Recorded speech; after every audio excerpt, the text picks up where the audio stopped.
நான் இந்த அளவுக்கு எதிர்பார்த்து நடிக்கல ஜீப்ரால. ஒவ்வொரு நாளும் வந்து பாசிட்டிவ் ரிவ்யூஸ் வந்துகிட்டே இருக்கு. அதுல ஃபர்ஸ்ட் எங்க ஊருக்காரங்க கோயம்புத்தூர் டிஸ்ட்ரிபியூட்டர்ஸ். பொதுவாக ஒரு படம் எப்படி இருக்குன்னு டிஸ்ட்ரிபியூட்டர் கிட்ட மட்டும் நான் கேட்கவே மாட்டேன். இருக்கு அப்படின்னு ஒரு எழுதிருப்பாங்க.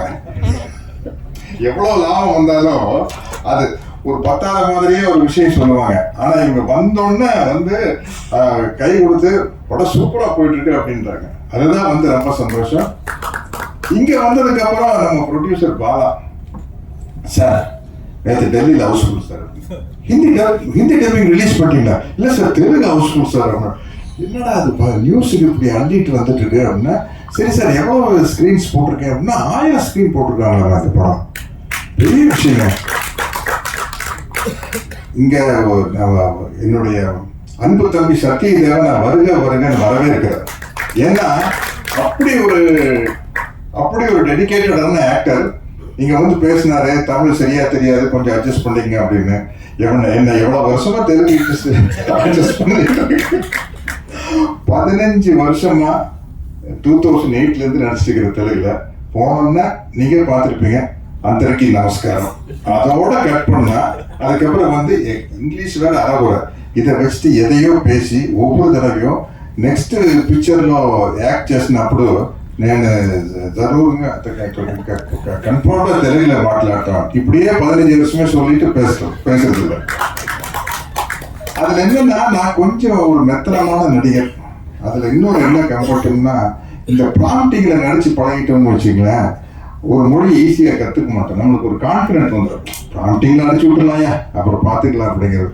யாரோ ஒருத்தர் டப்பிங் பேச போகிறாங்கல்ல அவங்க படத்துக்காச்சு அப்படின்ட்டு. ஆனால் முதல் தடவையாக வந்து ஈஸ்வரனை கம்பல் பண்ணி இந்த படத்துக்கு டப்பிங் பேச வச்சிட்டார். ஒரு படம் பேசியிருக்கேன், நானியோட சிஸ்டர் டைரக்ட் பண்ண ஆந்தாலஜி மீட் கியூட் அப்படின்னு ஒரு படம். அதில் மட்டும் பேசிக்கிறேன். அது எப்படி அது வந்து ஒன்லி ஓடிடி பிளாட்ஃபார்முக்கு தான். இந்த படத்தில் ஈஸ்வர் கம்பல் பண்ணி பேச வச்சாரு. என்னன்னா அங்கேயாவது நானியோட சிஸ்டருக்கு வந்து தெலுங்கு தெரியும், நமக்கு இவருக்கே தெலுங்கு தெரியாது. எப்படி இவன் நம்பி நம்ம களத்தில் இறங்குறது? அப்புறம் கரெக்டாக பேசி கீசி சமாளிச்சுட்டு ஒரு தடவை கரெக்டாக இருக்கான்னு பேசி இப்போ அந்த நம்பிக்கை வந்தோம்னா இப்போ லைனாக எல்லா தெலுங்கு படத்துக்கு வந்து நான் தான் டப்பிங் பேசுகிறேன். Thank you Eshwar sir. எனக்கு ஒரு நம்பிக்கை வந்துடுச்சு. அந்த படத்தில் ஆக்சுவலாக அந்த மீட் கியூட்டுங்கிற படத்தில் எப்படி டப்பிங் பேசுனா ப்ராம்ப்டிங்கில் நடிக்கிறது வேற, ப்ராம்ப்டிங்கில் டப்பிங் பேச முடியுமா? நான் ப்ராம்ப்டிங்கில் பேசினேன், ஹெட்ஃபோனை மாட்டிட்டு அவங்க சொல்ல கேட்டு பேசிட்டேன். அதனால சத்யதேவ் நீங்க ஒன்றும் கவலையே கூடாதீங்க. நீங்க அடுத்த கூட தமிழ் நீங்க தான் டப் பண்றீங்க. நான் வந்து அந்த சவுண்ட் இன்ஜினியர் கிட்ட நான் உட்காந்துக்கிறேன். அது சும்மா ஈஸியான வேலை. பாருங்க உங்களுக்கு வந்து கரெக்ட் பண்ணி விட்டுறேன், அவ்வளவுதான். ஏன்னா நாங்கள் கரெக்டாக இப்போ முந்தியான ஒரு ஹிந்தி படம் நடிச்சோம். இத்தனைக்கு ஃபுல் காமெடி கேரக்டர். அது நம்ம இங்கே வடிவேலை பண்ணுற மாதிரி ஒரு கேரக்டர். அது எப்படி என்ன அந்த கேரக்டரை சூஸ் பண்ணாங்கன்னு தெரியல. அந்த படம் சூப்பர் டூப்பர் ஹிட்டாங்க. அதுக்கு நான் தான் பேசியிருக்கிறேன் டப்பிங் ஹிந்தி. ஒன்றுமே தெரியாது ஹிந்தியில். என்கிட்ட கேட்பாங்க ஹிந்தியில் ஏதாச்சும் தெரியுமா அப்படின்னா, என்ன நம்மளுக்கு ஒன்றுமே தெரியாது ஹிந்தியில். அந்த காலத்தில் யாதவ் கி பாரத்னு ஒரு படம் பார்த்தா அப்போ சூப்பர் ஹிட்டு. தர்மேந்திரா சார் வந்து அதில் சொல்லுவார், ட்ரெயின் மேலே ஜம்ப் பண்ணி வந்துட்டு பதிலா பாரு. அதுதான் எனக்கு தெரியும். பதிலானா பணி வாங்குறேன்னு அர்த்தம். சரின்னு சிரிப்பாங்க. ஷாருக் கான் வந்து sir can you speak Hindi sir? நான் நோ ஹிந்தி சார். வாட் அந்த பதிலானா பழி வாங்குறேன்னு அர்த்தம். அது யாதவ் கி பாரத்னு ஒரு படம் இங்கே 1 வருஷம் ஓடிச்சு. அப்படி வந்த விஷயம். இந்த படத்துல ஒர்க் பண்ண நாளை நம்முடைய தமிழ்ல வாத்தியார் நடிச்ச படம். இந்த டீமே வந்து அப்படி ஒரு டீம். உண்மையிலேயே ஃபர்ஸ்ட் டைம் உங்களுடைய எடிட்டரை பத்தி ஒரு ரிவ்யூஸ்ல எல்லாம் எடிட்டர் பேர் போட்டு எடிட்டிங் சூப்பர்னு சொல்றது இந்த படத்துல தான் நான் பாக்குறேன்.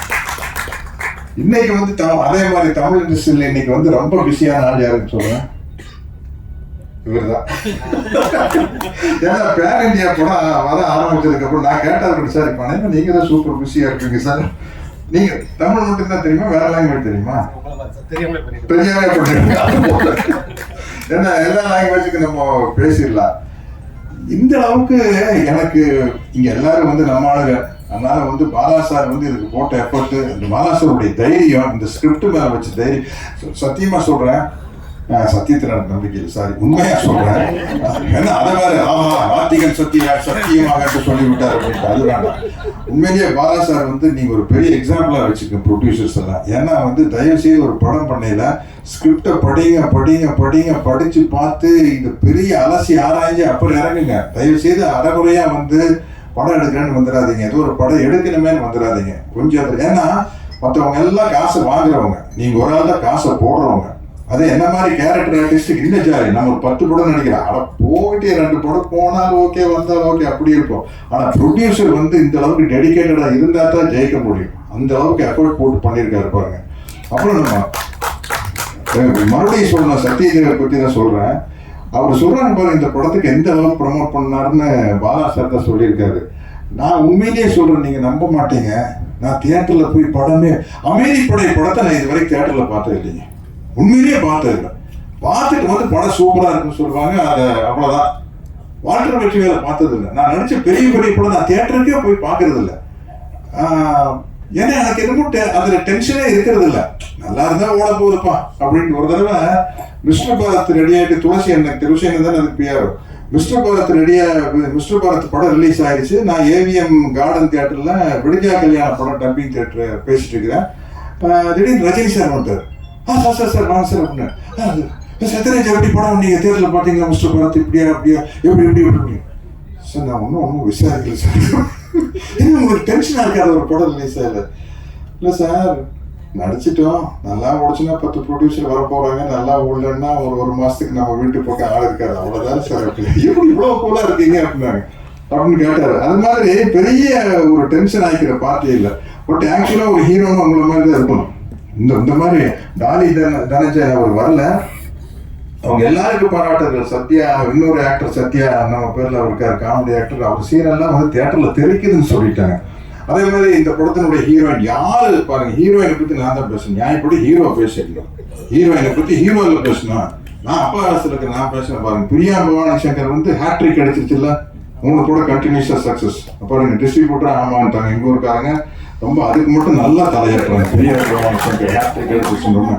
அதனால இப்போ ஒரு சந்தோஷமா இருக்கு, தொடர்ந்து பாசிட்டிவ் ரிவ்யூஸ் வந்துட்டு இருக்குது. அது காரணம் வந்து பத்திரிகை நண்பர்களாகி நீங்களும் அந்த படத்துக்கு பாசிட்டிவ் ரிவ்யூ கொடுத்த ரசிக பெருமக்கள் தான். அவங்களுக்கு ஒரு மிகப்பெரிய நன்றியை சொல்லி, யாராச்சும் விட்டு இருந்தேன்னா மன்னிச்சுக்குங்க. அவன் எல்லாருக்கும் ஒரு நன்றியை சொல்லி விடைபெறுகிறேன். நன்றி, வணக்கம்.